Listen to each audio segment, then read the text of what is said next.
by the time I get to my last stop tonight, I'll have walked across most of Ludlow, had a few drinks I didn't need, and heard some very strange stories.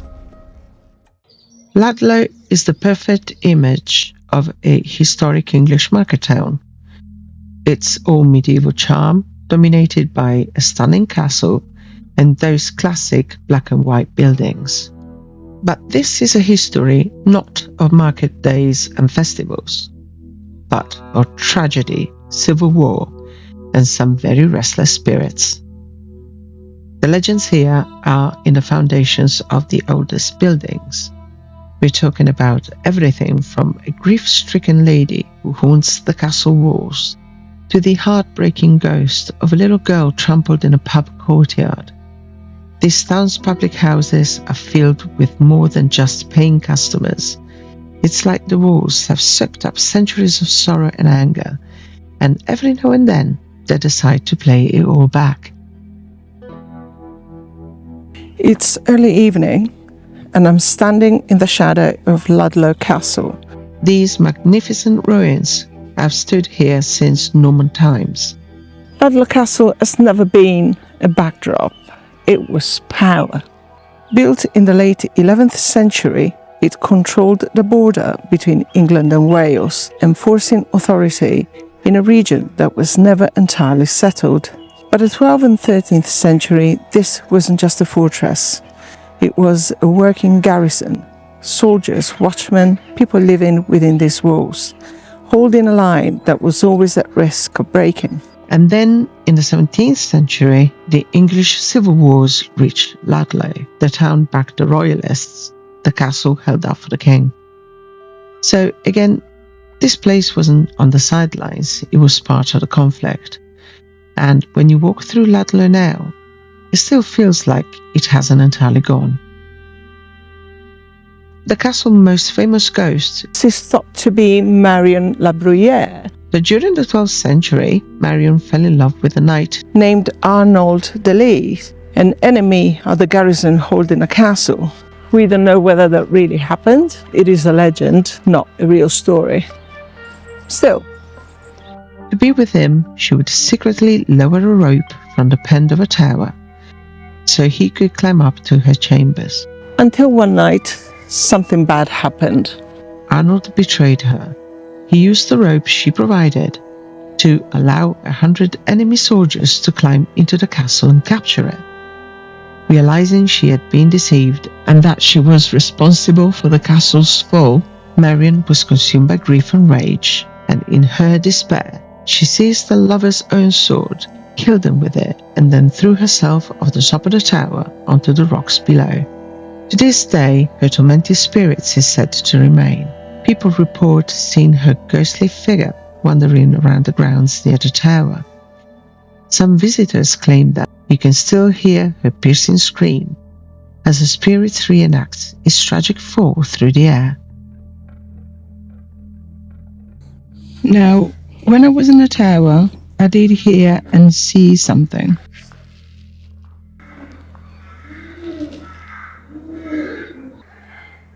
Okay, this is weird. I thought I saw something crossing there. Maybe it was someone. Really weird.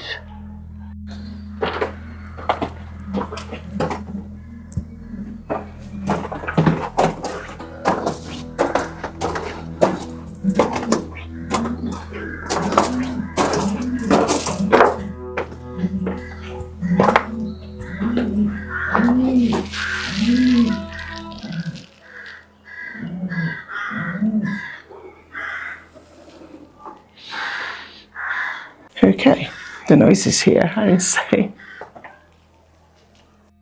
And now We head to our first official stop on the haunted pub crawl, the Blue Boar. The pub's best-known ghost is a royalist officer from the Civil War. He is seen wearing a distinctive blue tunic with shiny silver buttons, but is far from alone. Down in the bar area, things get even more active. The Blue Boar is known for mischievous poltergeist activity. Apparently, staff and drinkers have reported doors opening on their own and glasses being mysteriously knocked from tables by an unseen force. I asked the staff and they told me that they haven't noticed anything strange. I could tell that from the vibe wasn't quite there. So kudos on the stories, but yeah. So now we're going to the Rose and Crown. Local storytellers will tell you that this is Ludlow's most haunted. It's very busy. The Rose and Crown is a traditional, unassuming pub, cozy and quintessentially English, but that cozy vibe hides a reputation built on countless unexplained events. The Rose and Crown is known for a constant low-level hum of unsettling paranormal activity. This is a place of phantom footsteps in empty hallways, disembodied voices heard after closing time, and objects that seem to move all by themselves. Its reputation suggests that here at Rose and Crown, you are never ever truly drinking alone. So apparently, I've asked the staff and they tell me that the staff here over the years have seen stuff and been hearing things, which makes it really interesting. And one thing I've got to say is this place, this pub, has definitely got character. I like it a lot. Next stop is the Bull Hotel.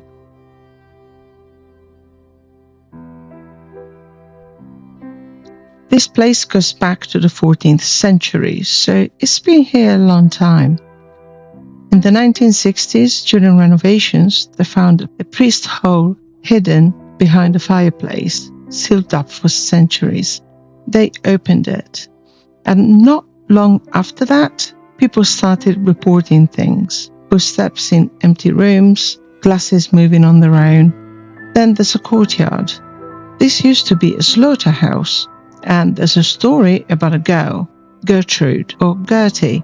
A bull broke loose here and trampled her, and people say they still hear her laughing out here. Now, we just crossed the road to the Feathers Hotel. Built in 1619 by a lawyer called Rhys Jones, started out as a private house and it was later turned into an inn around 1670. Those feather carvings were associated with the Prince of Wales, Charles I, before he became king. Its stunning black and white facade is an iconic image of Old England.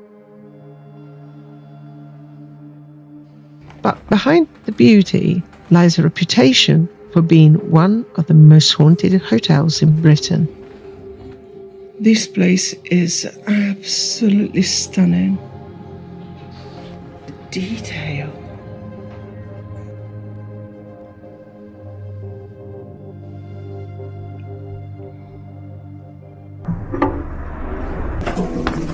Thank you. Thank you very much. The hotel is home to numerous spirits, but the most notorious resides in room 211. This is the domain of a fiercely jealous female ghost who seems to take a particular dislike to female guests. And it's not just room 211 either. The ghostly figure of a man in Victorian clothing is often seen walking his dog along the upstairs corridor, passing straight through the walls between room 232 and 233.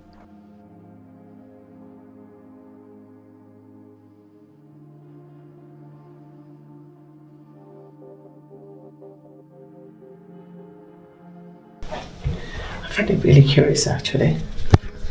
I wonder how.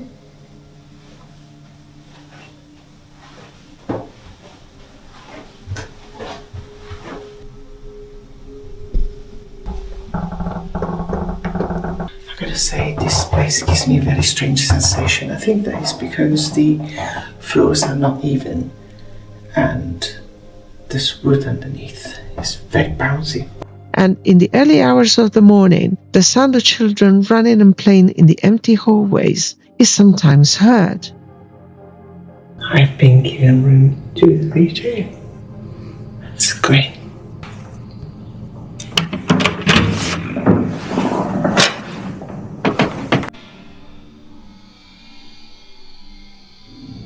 I put a Tasma on next to the cat ball and the EMF meter.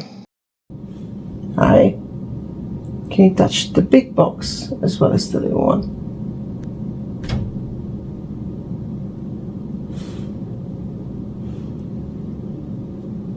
Okay, I heard the noise of the wardrobe there. When I entered the room earlier, I felt like something was touching my arm. You're 10 years old. Can you tell me if you're a girl or a boy? Are you a girl? Yes. At 4 a.m., I was woken up by the sound of footsteps in the hallway, but there were no noises from doors opening and closing, which I found really strange. This opened by itself. Interesting stay. I've been doing this for 3 years and leave it to me to forget to film an outro. Well, you guys, I hope you enjoyed this video, and if you did, please give us the thumb up, and I shall see you in the next one. Thank you for watching. Bye.